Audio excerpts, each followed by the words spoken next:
Movie की शुरुआत में हम खूबसूरत पहाड़ी रास्ते में कार को देखते हैं जिसमें एक सुमित नाम का लड़का बड़े मजे से गाने सुनते हुए कहीं जा रहा है। साथ ही उसके जस्ट पीछे एक कार उसे फॉलो करती हुई दिख रही होती है। सुमित के हाथ में चोट लगी होती है तो वो एक दुकान के पास रुकता है और पानी खरीद कर अपने हाथ को धोता है, साथ ही पानी भी पीता है। तभी उसके पास एक कॉल आती है जिसके साथ सुमित काफी गुस्से में बात कर रहा होता है। बात करने के बाद सुमित वहाँ से आगे बढ़ता है। तभी थोड़ी दूर में उसे एक लड़की और एक कार दिखते हैं। वो रुकता है और पूछने पर वो लड़की कहती है, मेरी कार खराब हो गई है, क्या आप मुझे आगे तक लिफ्ट देंगे? सुमित खुशी खुशी उसे अपने कार में बैठा लेता है। अब दोनों में बातचीत शुरू होती है। वो लड़की अपना नाम नंदिता बताती है। फिर सुमित से पूछती है, क्या आप यहाँ पे टूरिस्ट हो? इस बात पर सुमित उससे पूछता है, क्या आप यहीं रहती हो? इस पर नंदिता कहती है, अगर आप लोकल होते तो मैं आपको जरूर जानती। दोनों हंसते हैं। फिर नंदिता सुमित को उसके जॉब के बारे में पूछती है। सुमित कहता है कि वो मेडिकल कोडर है और पेशेंट की मेडिकल हिस्ट्री एनालाइज करता है। इस बात पर नंदिता कहती है, अच्छा,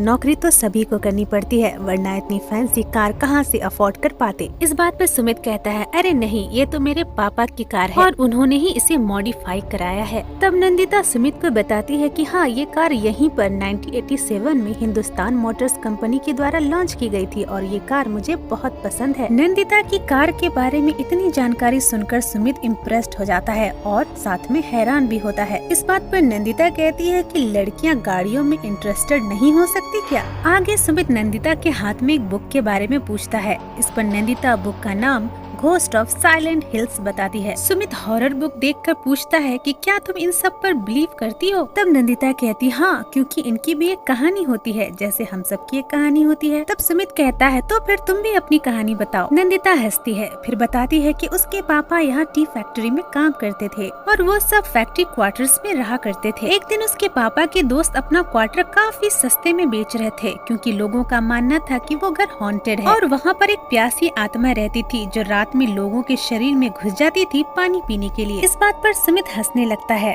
फिर नंदिता सुमित से पूछती है, क्या आपके साथ ऐसा कुछ घटा है, सुपर नेचुरल टाइप? सुमित कहता है, ऐसा तो कुछ नहीं, लेकिन 1 साल पहले उसके पापा की प्रॉपर्टी पे एक लड़की की मौत हो गई थी। किसी को नहीं पता कैसे उसका बॉयफ्रेंड भी वहाँ से भाग गया था। ये सुनकर नंदिता पूछती है, वो दिखने में कैसी थी? सुमित कहता है, मुझे नहीं पता क्योंकि उस टाइम में लंदन में था। नंदिता अचानक से रूड हो जाती है और कहती है कि तुम्हारी प्रॉपर्टी पर एक लड़की मर गई और तुमने वजह जानने की कोशिश भी नहीं की और न ही किसी को पड़ी ये जानने की। फिर वह गुस्से से चिल्लाकर बात करने लगती है। सुमित को कुछ समझ में नहीं आ रहा होता है कि ये क्या हो रहा है। फिर नंदिता एकदम से शांत होकर कहती है, आज भी उस लड़की की डेड बॉडी उस जनरल हॉस्पिटल के मुर्दा घर में पड़ी है। उसके पापा आज भी उसका इंतजार कर रहे हैं। उसकी आत्मा को मुक्ति दिलाओ सुमित, उसकी मदद करो सुमित। नंदिता का ऐसा रूप देखकर सुमित बहुत डर जाता है। उसे समझ आने लगता है कि शायद ये उसी लड़की का भूत है। वो डर कर कार से बाहर निकलकर भागने लगता है। फिर रुककर पीछे देखता है तो नंदिता कार से बाहर निकलती है और बड़े वियर्ड अंदाज में उसे देखती है कि अब तो वो उसे छोड़ेगी नहीं। फिर एकदम से मुस्कुराते हुए ड्राइविंग सीट पर बैठती है और सुमित के सामने से कार को लेकर भाग जाती है। अब सुमित को समझ आ जाता है कि कैसे नंदिता ने उसे अपनी प्यासी आत्मा की झूठी कहानी सुनाकर उसकी महंगी कार लूट ली है। लेकिन अब कुछ हो नहीं सकता था, इसलिए कहते हैं, यात्री कृपया ध्यान दें। अगर आपके साथ ऐसा हुआ होता तो आप क्या करते? कमेंट्स में जरूर बताएं। तो दोस्तों, अगर आपको वीडियो पसंद आई हो तो लाइक, सब्सक्राइब एंड शेयर करना ना भूलना। And thank you for watching.